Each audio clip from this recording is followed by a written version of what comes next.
Looks like we're connecting now. Oh, hi! Hi, How are you? I'm all right. How are you? I'm good. Thanks so much for joining us on my Monday morning. Of course, thanks for having me. How fun. Of course, yeah, and congratulations on the new book. Thank you so much. So excited about it. Yeah. So just to start off, what time do you usually get up on Mondays and what's the first thing you do after waking up? So you know my life is usually not scheduled. So I'm gonna give you like Mhm. today, okay, for That sounds example. perfect. Yeah, let's do that.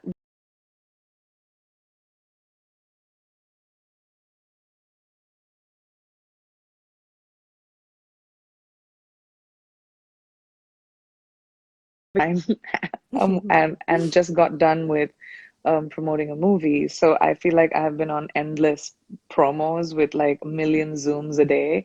And the thing about Zooms are that you don't get time in the middle to even pee sometimes because it's back to back to back to back. It's a whole new world. When It it comes really to is. yeah, when it comes to sleep, are you one of those like 4 hours a night is all I need people, or do you need like a minimum number of hours to I need recharge? a minimum of 8 hours, 8, 9 hours, maybe. I have to have like, and I need to have time to decompress after I've been working all day. I can't go to bed immediately. That doesn't happen. I have to sit down, like watch TV maybe, hang out a little bit, like really um, come down, and only then can I go upstairs, take my makeup off. Like I spend a little Yeah. bit of time doing that and then getting into bed. It's a whole situation. A routine in itself. Yeah. Have you But been you watching need to be anything able good to, lately? especially in this Zoom, like times of Zoom and everyone working from home, like, life and work are sort of blurring together. And we need to be able to take care of ourselves mentally because I think that is a really large part of where a lot of people are suffering. And I think, you have to prioritize yourself. You must Yeah. at the end of, or in the middle of your day between like kids and school and work and all the things, like take a second to take a breath. Otherwise, it's going to be so overwhelming. Yeah. Do you set a time, do you set aside specific time to like meditate or reflect or anything like that? I don't meditate. I've never been able to. It's a terrible thing to admit, but I do. My form of it is, switching off at the end of the day. Like I don't look at my phone I don't respond to messages. Like I'm someone that will switch away from engaging, which is, even on the phone and stuff. I just like kind of hang out with my family, watch a movie, have a great dinner. Like I have to be able to decompress outside of technology and the demands technology has of me. And going back to your Monday mornings, do you have a go-to breakfast or anything like that for starting the week out right? Yes, I do. I don't know how many people are going to like this, but I love having avocado and fresh orange juice. Those are two Mm, things that are a staple for me when I'm having breakfast, especially Monday mornings. Fresh eggs are very important to me. I need to feel like, I have a lined tummy to deal with the whole day, and also two espressos. you've got to. Um, Have to. do you take any vitamins? Yes, I do. I have a multivitamin and immunity tablet, and I have a superfood tincture from the well, Mm, which means I also do the omegas a couple of times in a week. nice. And what's your beauty routine like? Is there one step or product that's most important to you? I think my beauty routine is very, very important to me. I cannot sleep at night without taking off all my makeup. I use a very hydrating face wash. At the moment, I'm using a Baji. Make sure that once my face is clean, that I take off all my mascara, like nothing, nothing, nothing on the face, and then moisturize with whatever moisturizer and serum really works for you. Yeah. At that point, it's really, I have drier skin and I like to not have makeup when I don't need it. So, having a really amazing moisturizer that stays overnight is very crucial to me. And then Yeah. moisturizing the body too. definitely. Is there a time of the day or week when you're most creative? I think when I'm not running, so usually that's the weekends. I feel like I'm pretty creative on the weekends, but definitely in the evenings. Yeah. I'm And not a I'm, I'm oh, not a sorry. day person if I don't have to be. Well, you have all the Zooms, right? Yeah.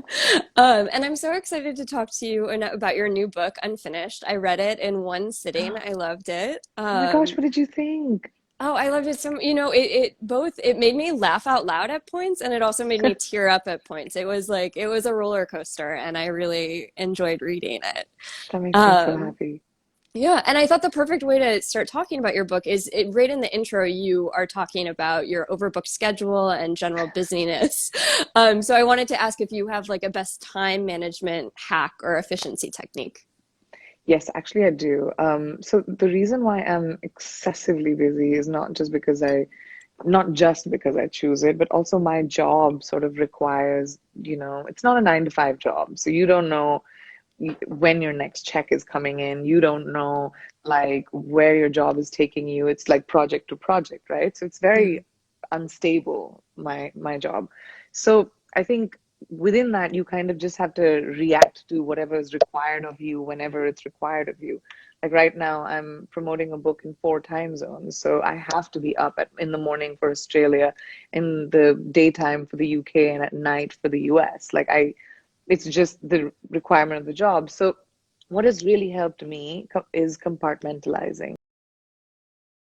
the various kinds of jobs. I think compartmentalizing work and home. So I dedicate, say, 12 hours a day to work. After that, when I switch off from work, I'm not available. Like I need to, not available even for the pressures of my work. Like Right. a movie could have done terribly, or I could be feeling really crappy about something, but I don't feel that pressure. I, in fact, try to disengage with everything. And this is not something I knew all my career, by the way. This is something that I've just about, come to terms with and realized in the last few years that it really helps you be so much more productive. Yeah. Well, I was going to say it's amazing that you're able to disconnect like that. It does take a lot of work I in think it has to be a itself, choice. It right? has to be a choice. You have to choose your health and well-being, and unless you can't do anything about it once the workday is over, except just fretting. And fretting is just going to eat away at your well-being. So it has to be a choice to start fretting tomorrow morning after your first cup of coffee. Totally. And one of the really fun parts of the book is when you discuss both the Miss India and Miss World pageants that you won. It feels like a whole other world right now, especially. Memories come up for you when you were writing that? Just all of it. And how did I do it? It's insane. I was literally November of 99. I am in high school in a uniform in Army School, Bareilly. And November of 2000, I am in the Millennium Dome being crowned Miss World 2000 at 18. Um, when I was writing about it, it was just like the experience and the absurdity of it. And how did Yeah. I navigate that as a teenager who didn't know any better, who didn't know the difference? Like it just made me laugh so much at how enamored I was with everyone else in the room and the glitz and glamour of it all for the first time. It was really funny. Yeah, yeah. And you write a lot about your parents and their marriage in the book. And one thing that stuck out to me is how you said that they were really equal in all regards in their marriage. What did you learn from them that you've brought into your own marriage? Having an equal partnership, I think, is very Yeah. important. I've always seen that with my parents, and I've seen that with mixed parents too, actually. Giving credence to each other's intelligence and feelings, and not putting your pride before the other person. Like your pride doesn't come first, your partner does. And also being the other one's cheerleader, knowing when you have to pick up the pieces so that somebody else can fly, so your partner can fly. I think that's really important. I saw a lot of that with my parents. Like my dad would take on my mom's work when she needed to do something else, and vice versa. And that's something that, naturally me and my husband sort of gravitated towards. But also, we were blessed having seen our parents have a marriage of equals in both our lives. Yeah. It's so cool that you both came from that same place. Yeah, for sure. Yeah. Thankfully. Yeah. And something that was really unique about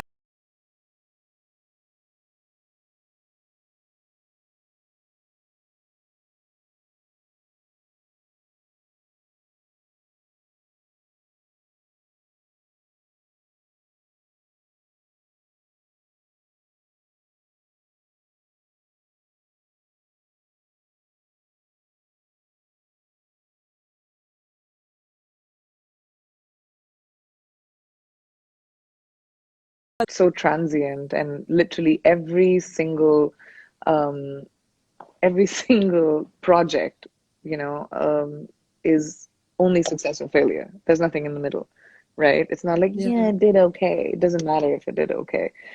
Every single thing, did it fail or did it succeed? So yeah, now, almost 20 years in the business, I had to quickly come to terms with the fact that if I was going to let failure pull me down, I would drown very soon. And when it comes to sinking or swimming, I'm always going to be the one who tries to swim, um, until I can't. But so I think, like, you have to come to you have to come to terms with the fact that failure is going to happen, and it'll happen to everyone. And um, it's what you do after you fail that defines who you become. And yeah, I learned that lesson very early on. yeah. And so shifting gears a little bit, on your most recent movie, the Netflix movie, The White Tiger, you were an executive producer in addition to starring in it. What do you like about being a producer? Oh my gosh. The executive producer and as a producer, they're such different jobs, first of all. As an EP on The White Tiger, it was my job to make sure that the film didn't get in the put in the box of a genre movie or an Mm, independent movie. It was my job to bring the movie to a place where it had mainstream exposure, where people saw it like a mainstream movie. Because, usually in Hollywood, when we see an all Indian star cast, it gets put into that box. It's not seen as mainstream entertainment. And I always knew the story is universal. It's fun. It's dark. It's provocative cinema, and it deserves a mainstream it deserves the mainstream limelight.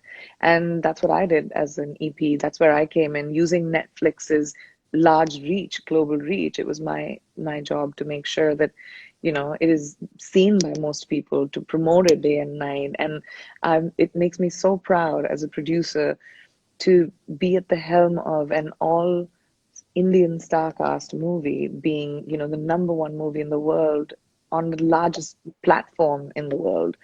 And that's historic, and it makes me so proud. congratulations. Thank you. And what else are you working on right now? I read that you're working on a buddy comedy with Mindy Kaling, for example. Yes, that's also so exciting. I love Mindy, and I'm such an admirer of hers. And I just called her one day and I was like, "You want to do a movie together?" And she said, Amazing. um, and she said, let's meet for lunch. We did. We talked about the kind of movie we wanted to do, and she got really excited, and she said she'd write it. And now we finished writing it, and I'm filming till the end of this year, so I'm hoping to be able to shoot it next year. But it's very, very exciting. That movie's going to be so fun. Yeah. And what are you reading and watching right now? Man, good question. I am looking for a book at the moment. I was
goes.